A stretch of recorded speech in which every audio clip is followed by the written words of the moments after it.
Hey, Jay here. We got a lot of really cool bikes here. Some of them are new, a bunch of them are older bikes that we fixed up, but we're not gonna talk a ton about those. In this video, we're gonna concentrate on what you need to know and some things to look for when you're buying a good used bike or ATV. We're gonna try to save you from falling into any little potential mistakes and help you be able to get the best bike you can for your money.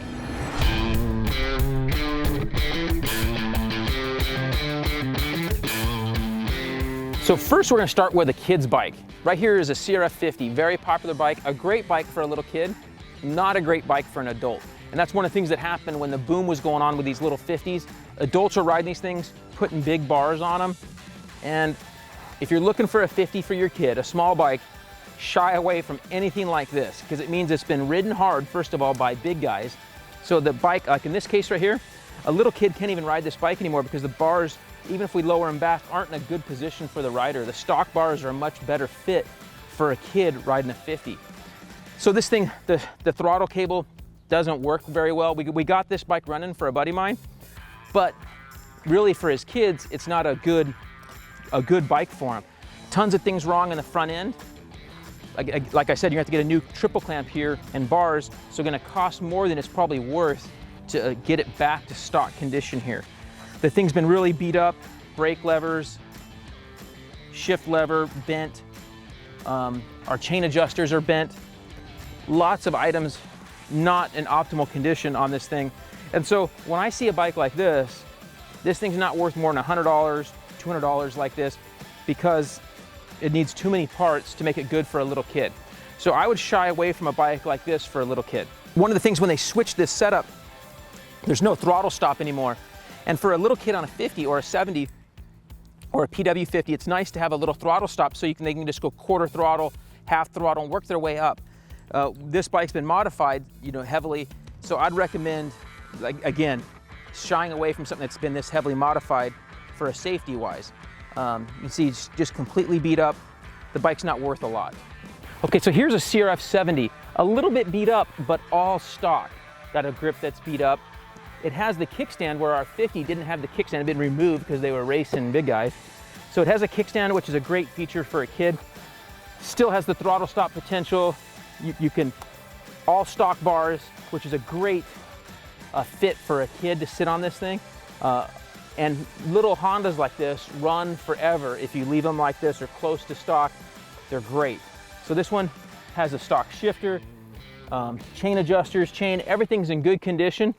So a good bike like this is where you want to start. For a small kid, something like this is a great place to get started. So when you're shopping for a bike, you want to be size appropriate. And in this case, a kid, depending upon his size, this is a great entry-level bike with no clutch. They shift just with 3 gears. They can ride around in just second gear a lot if they're just learning. So it can be a great bike for a wide range of ages and skill level. Here's another example of a good used kid's bike. This one's a tiny bit bigger than the 70. This is a KLX 110, so just a tiny bit bigger. You can see the plastic's faded. The front and rear fenders are real faded. It was sitting on the side of a buddy of mine's neighbor's house. He bought it from his neighbor for 200 bucks. So got a great deal on this bike. But also, it hadn't been ridden a lot, but they left the petcock on and fuel in there. The carburetor was completely ruined, so it needed a new carburetor. Luckily, in this bike, it wasn't very expensive. It was only like $90 to $100 for a new carburetor, complete, and also a new petcock. So after replacing those parts, he's got a good running bike with still the stock bars, able to have a throttle stop, and a good bike for his girls to learn to ride on. Hey, so here we have an older Suzuki 250, a popular bike, a 1999. It's a bike that doesn't have a ton of value. I would say would range from $500 to $1,000 if it was running good. This bike's far from good. This is a buddy of mine's. It's not running. He brought it over here to show as an example. If you were to go look at this bike, I'm gonna show you what we'd see wrong with this thing. So first thing I noticed, the foot peg has got a break in it. That's a safety issue. I would for sure want to get a foot peg, and that's not gonna be a cheap item right there alone. The bike has a Pro Circuit spark arrestor. Nothing particularly wrong with that, but if you're gonna try to ride it on tracks or in open areas with a spark arrestor, you gotta jet your bike different. It's kind of choking the bike up, so you want to be aware of that when you're buying a bike. The throttle cable's bent. You can see some permanent bends in it. Very unsafe. I noticed that straight away. So our guy was quite into the skate freestyle scene. Had some graphics on here. This I don't mean to be judgmental, but this tells me the guy tends to be more into the freestyle look, usually not as good of a mechanic, just from my experience, I'm saying. Not saying that all freestyle guys are that way, but sometimes you might notice that and be a little bit leery. The spray paint on the fork guards would also be a warning that they didn't really know totally what they were doing mechanically, because that's not a good thing to do, spray painting your plastic. Our brake tip is bent. Also, you can see where the brake lever smashed into the clutch case. They've got some silicone on here, trying to stop any oil leaking. Most likely gonna need a repair to the case or a new case, long term. Right here, we noticed that our brake pads are a little thin. Probably need to replace those straight away. So our chain, if I pull from the back, I can see it's got some good wear. Good meaning bad, it's got a lot of wear to it. It's an O-ring chain, so the stretch won't be as bad, but I can tell it's got a lot of surface rust on the chain. Chain and sprocket's gonna be a must. Our rear sprocket's already cupped out really bad. Chain and sprockets can be very expensive for a less expensive bike. So our pipe isn't too bad, got a dent here. The other side's not terrible, so better than a lot of bikes. Our chain guide here is broken. Our petcock lever's bent. This tells me this thing was locked up at one time and somebody bent it. It seems to be operational right now and not leaking. Right here, our radiator louvers are missing completely on both sides of the radiator. These are a must to run these. If you're running in any type of rocky conditions or any roost hits you or any sticks, they'll poke a hole right through your radiator. Right here, we're missing a mount for the brake, the lower brake. They got it zip tied on here. Secure enough, but still not optimal. If this were to come loose or have a problem, get torn off, it could be a real safety issue. So that's just some of the stuff I noticed right away on this bike. With older bikes like this, not the newer bikes with hour meters, a lot of them will have hour meters, you have no idea the history in this thing. So on a bike like this, I safely assume that it needs a piston, that it's probably gonna need a crank and main bearings in the next, 1 to 6 months. You have to assume that's gonna happen with an older two-stroke especially. So as long as you know that going into it, you should know what those parts could potentially cost you before you go forward. So on a bike like this, to me, this bike would have a really low value of almost free for me to make sense of this bike. And that's what happens to a lot of older bikes, is it can become almost cost prohibitive to fix them. So this is the kind of bike, if somebody has it, they would just ride it till it dies and then probably let it sit there and die and work on getting something newer and nicer. Okay, so now we're gonna go around a bike that's maybe a little bit more common and more realistic for most used buyers. This is a 2010, so we're like 6 years old. 2010 Honda CRF 250 would be similar to most relatively current bikes. Let's say all newer four-strokes, say from 02 to now, I'd be looking at a lot of the same things when looking at a bike. This is one of our bikes. We've had it around here since 2010, kind of beater, loaner bike. She's been through a lot of tests and now just gets used and abused in all different types of uses. So it still runs good mechanically, we know that, but unfortunately if somebody was to come look at it, they wouldn't know how to trust me on it. So, but we're gonna show you what we'd look for if we were looking at this bike and go over some other details on that thing. So when you contact the seller, one of the first things I do is try to feel them out, because the most important thing you're doing is that you're buying a bike from a person you most of the time don't know. Now if you do know the person, that can make it a lot easier. Sometimes it can make it a little bit more awkward if things go wrong as well, but you want to ask similar questions. You want to know how much time they've had on the bike, why they're selling it, how long they've owned it. If they've only owned it a short period of time, be leery. Why are they trying to flip it so quick? What's wrong with the bike? I ask them questions like, when's the last time you did any major maintenance to it? A new piston, new clutch, those types of questions on a two-stroke. On a four-stroke, I'm asking, when's the last time you adjusted the valves? Those types of things. Carburetor, fuel injection, types of things. Those are some of the basic questions I ask, because you want to get a feel for the person and see if you can kind of trust them even over the phone before you're going to drive, in many cases, an hour, 2 hours, 3 hours away, whatever you're going to do. You want to really feel comfortable with that person. If you don't feel comfortable, don't go. Usually something is wrong. A title, very important. In California here, we actually have a release of liability that attaches to the title.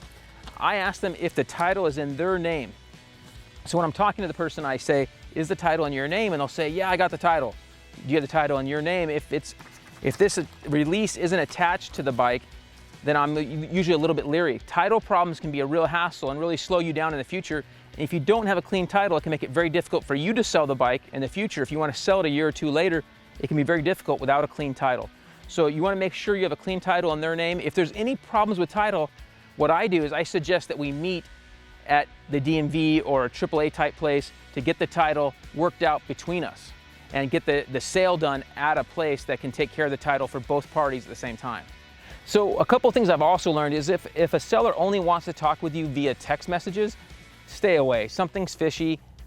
I don't go meet anybody unless I've talked to them on the phone and I feel comfortable with who I'm talking to. Also, if they sound like they're under 18 years old, anywhere close, I ask, hey, is this bike in your name or your parents' name? If it's in their parents' name, I ask to talk to the parents straight away. Don't try to deal with just a minor on buying a bike, because you could show up and find out that he can't even sell the bike for the price that you guys have discussed. So I suggest talking to the parents straight away. Also make sure that in addition to the title being clean, that if your state requires registration, that it's current as well. Some states like California can have you pay the back registration fees even after you buy the bike from the individual. I inspect the bike thoroughly. I look at every part from foot pegs, shifter, the chain and sprockets, linkage points, fork seals, levers and cables. I go through and touch each one of those. I'll actually lay the bike down and look underneath the bike for any damage under the frame or to the engine cases. So I'm looking at the linkage, I'm looking for any frame damage. Now this bike has been damaged here a bit because it's one of our beater bikes, we kind of know that, but I'd be looking for any damage to the frame. Also, if any threads are stripped out, any leaking oil at the oil drain bolt can be very common, stripped out threads there. That's something you want to look for. The shifter's in good condition, not rattling or anything, or worn out splines. Looking at the chain guides to make sure that they're not worn through. In this case, you can actually see that it's starting, the stock chain guide is wearing through, actually touching the swing arm a little bit here.